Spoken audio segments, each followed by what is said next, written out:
11 અને 12 જાન્યુઆરી ગાંધીનગરની અંદર 10મી ગુજરાત વાઇબ્રન્ટ સમિટ યોજાવાની છે અને તેના ભાગરૂપે 9મી જાન્યુઆરીએ ગ્લોબલ ટ્રેડ શોનું ઓપનિંગ પ્રધાનમંત્રી નરેન્દ્ર મોદી કરવાના છે। ત્યારે આ 4 દિવસ માટે થઈ અને વાઇબ્રન્ટ સમિટ અંતર્ગત જે સ્થળોએ સેમિનાર કે અન્ય એક્ઝિબિશન યોજાવાના છે ત્યાં ચુસ્ત પોલીસ બંદોબસ્ત ગોઠવવામાં આવ્યો છે।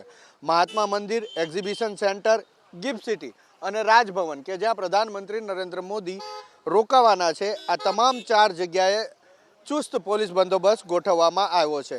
બંદોબસ્તની જો વાત કરીએ તો સમગ્ર બંદોબસ્ત જે આ 4 દિવસ દરમિયાન વાઇબ્રન્ટના કારણે રહેવાનો છે તેનું સુપરવિઝનની જવાબદારી એડીજીપીને સોંપવામાં આવી છે। આ ઉપરાંત 6 આઈજીપી અને ડીઆઈજીપી રેન્કના અધિકારીઓ રહેશે, 21 એસપી રહેશે, 69 ડીવાયએસપી, 233 પીઆઈ, 391 પીએસઆઈ અને 5520 પોલીસ જવાનો આ બંદોબસ્તની અંદર કામગીરી કરશે। આ ઉપરાંત 100 કમાન્ડો, 21 મોરચા સ્કોડ, 8 ક્વિક રિસ્પોન્સ ટીમ, 15 બીડીડીએસની ટીમ રહેશે અને 34 ટ્રાફિકની ક્રેન રહેશે। કારણ કે મહાનુભાવો દેશ વિદેશના આવવાના છે, કેન્દ્રીય મંત્રી આવવાના છે, પ્રધાનમંત્રી નરેન્દ્ર મોદી અને અન્ય દેશના વડાઓ પણ આવવાના છે, જેને લઈ અને સુરક્ષાની અંદર કોઈપણ પ્રકારની કચાશ ના રહે, આ ઉપરાંત ટ્રાફિકમાં કોઈપણ પ્રકારની અડચણ ના રહે તે માટે થઈ અને ગુજરાત પોલીસ દ્વારા ખાસ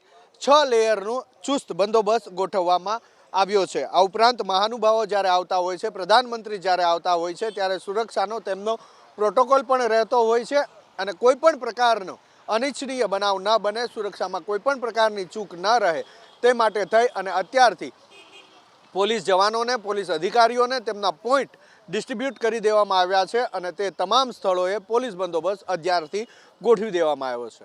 કેમેરામેન વિપુલ બાલદા સાથે હિરેન રાજગુરુ, એબીપી અસ્મિતા, ગાંધીનગર।